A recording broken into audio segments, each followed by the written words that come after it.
much. It's a real pleasure to be back on the 25th anniversary of the announcement of diamonds in the Lac du Gras area in northern Canada, and it really started a rush of diamond exploration that still is ongoing and has led to the discovery of a number of new kimberlite fields in northern Canada outside of the Lac du Gras area. North Arrow is involved in a number of those fields. We've been exploring in a number of different areas of the country, but we're going to focus today on our Qilalugaq project, which is located on the isthmus of the Melville Peninsula in the northern part of the Qilalugaq region of Nunavut.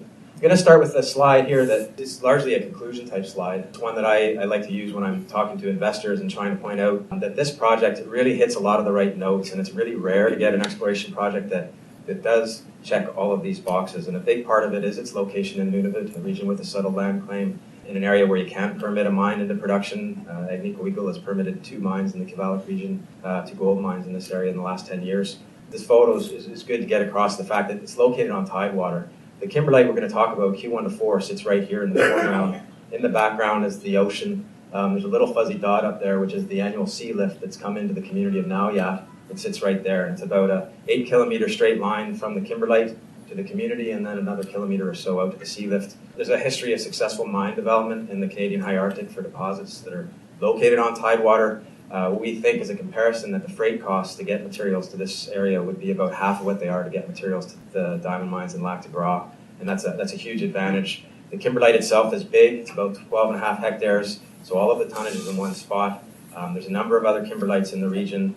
The grade is good. It's not as high grade as the Lac du Gras discoveries, but the location and the size of the deposit, we think, helps to address some of those concerns. The big unknown right now is valuation, and as I'll try and show you, though, we think that we have a population of very rare canary-colored diamonds that'll help that as we move this forward. Just a little bit of history. This is another photo that shows the area. This is the kimberlite here. It's a funny sort of horseshoe-shaped body. 8 kilometers away is Nauyat, right here on the Arctic Ocean. BHP discovered this kimberlite. It's one of 8 that they discovered in the early part of the 2000s. Stornoway Diamond Corporation then conducted some more work, and with the help of Dave Nickerson and some prospecting course students of his, they found a number of other dikes in the area on behalf of Stornoway, another 8 dikes. And then North Arrow came on the scene in 2013, and in 2014 we collected a bulk sample from the Q14 kimberlite, and in 2015 we announced the results of that. And I'm going to take you through the collection of that bulk sample and what we've done since with those diamonds. Just touching really quickly on the resource itself, as you saw, it has this funny horseshoe shape. There's a number of different phases in the kimberlite, but they total to just over 48 million tons, grading at around 0.5 carat per ton on a total recovery basis. And that's just taking the body down to about 200 meters depth. I mentioned it's about 12.5 hectares in size at surface. At the base of that inferred resource, it's still about 7.5 hectares in plan view. It's a big body, and there's a real opportunity to expand that tonnage to depth with some more drilling. Just really quickly touching again on why bulk samples are a requirement when it comes to diamond deposits. These are some of the diamonds recovered from BHP from one of those phases. For Q14, we have a good handle on how big the body is, as we talked about. It's a big kimberlite. We have a good handle on what the approximate grade might be, but diamond valuation is that other. It's that sort of third pillar that you need to sort out and try and understand when evaluating these deposits. And one of the things that North Arrow keyed in on when we picked up this project was the presence of these guys. There's a population of yellow diamonds, and we really felt that they could give the valuation overall a lift. So for the bulk sample, we collected it from the eastern arm of the kimberlite in this area, these 2 ovals where the kimberlite was right at surface. It would allow us to really quickly scoop up the kimberlite by slinging out this mini excavator. Just a little video. Mix things up a little bit. So we took advantage of the free digging characteristics of this kimberlite. It's right at surface. Slung out the little excavator, we were able to scrape away with a bucket and with a frost pick at the kimberlite. We had a hydraulic hammer. We didn't even need to use it. It was very easy to extract the kimberlite. And then quite simply screwing 3 2x4s together to make these cradles. We put the bags on the cradles and set them all up within the base of the trenches. First scoop of kimberlite would settle it down, and then 4 or 5 scoops of kimberlite, the bags were full. We could then kick out the stands and remove those cradles, put on security seals and secure the bags, and then sling them to town. We were able to match our slinging rate very well with the rate at which we were able to fill bags each day. We would finish each day with the bags full. The pits would be full of bags. And then we had an evening shift where we would sling the bags to our laydown area, about 7 kilometers away, and we'd come back the next day, the pits would be empty, and we'd carry on about a 12-minute cycle time from picking up one bag to coming back and the helicopter being there to pick it up again. It worked really well. We matched the weights of the bags so that it was an easy pick for the helicopter. We weren't trying to maximize the weight. It was just all about cycle and trying to get these bags to our laydown area. So then it was 1,688 of these bags, and it all went very well. I just wanted to quickly take you through the progression of the pits. This is the area before we started our sampling, and these are the area of the two pits that we collected the sample from, as well as an older pit from Stornoways. This is how it looked on the day before we started sampling in earnest, so a couple of piles of kimberlite ready to go in the central pit. This is the second last day of sampling. You can see some of the bags there ready to get slung off. And then this is what the area looked like this year. When we completed the sampling in 2014, we backfilled the pits, and this gives you an idea of what the area looks like right now. We backfilled the old hand-dug pit of Stornoways as well as the ones that we worked from. So obviously being close to the community, we operated straight from the community, and having support of the leadership in the community itself was huge. We had 15 local employees, and this is a really unique situation. All those employees slept in their own bed at night as they were working on the project. There's not many situations like that. The kimberlite itself actually sits on municipal land. So as I touched on, 1,500 tons is a lot of bags. It was a big job. They were a little less happy after that when they realized they still had to keep on filling a few more bags. And we ended up at 1,688 bags filled. And then the sample itself was driven down onto the beach when the sea lift arrived, loaded into a Degagné sea lift into the hold, offloaded in Montreal, and driven to Thunder Bay for processing. So that was sort of that was 2014 for us. One thing I forgot to mention, just with one shot of all the bags sitting on the laydown area, our cost to get those bags to that laydown area was $1.7 million. That's 1,500 tons of raw. Very efficient, very cost-effective way to get this sample.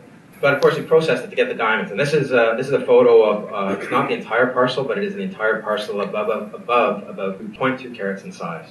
So the +9 DTC size fraction. It's an interesting looking parcel. It is a bit different. There's a lot of yellow there. We had the parcel evaluated in Antwerp in 2015. Evaluation, the main conclusion from that process was that we didn't have enough carats. We had 384 carats of diamonds that were recovered, and it wasn't enough to come up with a proper model price for the diamond population itself. We did get a modeled range between $43 a carat and $92 a carat. And for this project, with its size and in particular with its grade, those values are on the low side. And we were sort of left with, well, how do we move forward with this parcel? And is there anything that we're sort of missing in this evaluation? And that one of the things that we've really keyed in on over the last year has been these yellow diamonds. And we looked at it in two ways. The evaluators had concerns with the diamonds themselves, whether they truly were fancy colored diamonds, could they be polished, concerns that they might fracture on the polishing wheel. So we decided that we were going to answer some of those questions directly. And the other thing we took a look at was the yellow population itself, and trying to model what its size frequency distribution might look like, and answer the question of whether it's appropriate to model it separately if we can, and does it even matter at the end of the day if it does. So the polishing exercise, these are 7 diamonds that came from 7 of the rough stones. We had them polished. None of the diamonds that we tried to polish shattered on the wheel. With this round brilliant cut, we get the best of both worlds. The round brilliant cut is the classic solitaire engagement ring type cut. It's designed to maximize the fire and the brilliance of the diamond, to get light in and out of it as fast as possible. Usually with colored diamonds, they get cut with flatter cuts so that the light stays within the diamond longer to enhance the color. We don't need that here. These diamonds are fully saturated. They were certified at the Gemological Institute of America in New York, and then also with Canadian Gem Labs in Vancouver as fancy yellow diamonds. And I'll take you through a few more slides with that, but the primary conclusion here is that yes, these are fancy colored diamonds, that they have the maximum saturation you can get. So these are 2 of the bigger diamonds. I just wanted to show you what these rough stones look like. They're kind of not the classic octahedral shapes. They have these funny inverted cubic forms. But both of these are 2 of the bigger ones that we had done, and both were certified by the GIA as being fancy, vivid, orangey yellow. And that vivid designation or descriptor is really important. That means that the saturation of the color is maximized. You can't get a greater designation. Diamond terrors will fight and argue with the GIA to get that vivid designation. They'll resubmit diamonds multiple times, hoping that one time they'll get that vivid designation. And all it means is, as I said, it's a level of saturation, and it's a good thing because it maximizes your price for that colored stone. We did also polish a straight-ahead yellow diamond, has no orange in it. And then importantly, another diamond that we polished, this one here is on the smaller side, but it was certified as an orange-yellow diamond. And to have orange diamonds without any brown is hugely important. Orange diamonds, if you can get them, they're exceptionally rare, and you're in a whole other stratosphere of pricing. So we kind of have a spectrum of colors. This is the largest diamond that we recovered. It's 4.4 carat, kind of a funny-looking cubic aggregate. We polished some windows into it to see what it looked like inside. You couldn't see through that coating. That diamond was valued at $20 a carat. We broke the diamond. It is one that did break, but it broke when the window was polished. And there's a 3-carat fragment that we sent off to India, and we just said, polish what you can from it. And the purpose for that was to see what is the color we get from that. They came up with 6 diamonds. 3 of them were certified as fancy, vivid, orangey yellow diamonds. And that's, again, really important for this exercise. It means the biggest diamond that we recovered, we didn't get very many in the size range at all, but the biggest diamond we recovered has that fancy, vivid, orangey color to it. So where that leads us to now is we have some of these diamonds that are polished. We can get a handle on what those polished diamonds are like, and it's in some ways a little bit of an unorthodox way to look at things, but allows us to work backwards because we know what the rough diamonds were from which these polished stones came from. We're focused on the wholesale value for those diamonds, and essentially these colored stones are worth about 3 times what a top white diamonds of the same cut, clarity, and size would be worth. Trying to come up and put a number on that, we look at wholesale price. The industry itself, on a scale, when a diamantaire buys a rough diamond, they are typically working on about a 15% margin. So the difference between the price that they buy that rough diamond at versus what they'll sell the polished stone at on a wholesale value is about 15%. And that covers their borrowing costs, it covers their insurance costs, it covers their cutting costs, and it covers their profit. It's a pretty narrow margin. So what we've done for this exercise is we looked at using about 75% of that wholesale price. And that then equates to about a 33% margin. So we feel that's a pretty comfortable way to look at it. There's a few exercises that we've gone through, but this one I'm just going to try and get across the point, and the main conclusion from this is just to get across that these diamonds they're valuable and they're worth a premium price.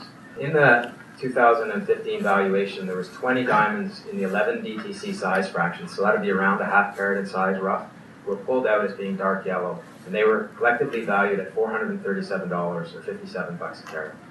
The 2 diamonds from that fraction that we had polished, their sort of revised rough price, taking 75% of the wholesale value for these 2 diamonds. The 2 diamonds total about $530 a carat, which is more than all 20 of those diamonds were valued at together. So that means that either they're worth more than they were valued at, or the other 18 diamonds come for free.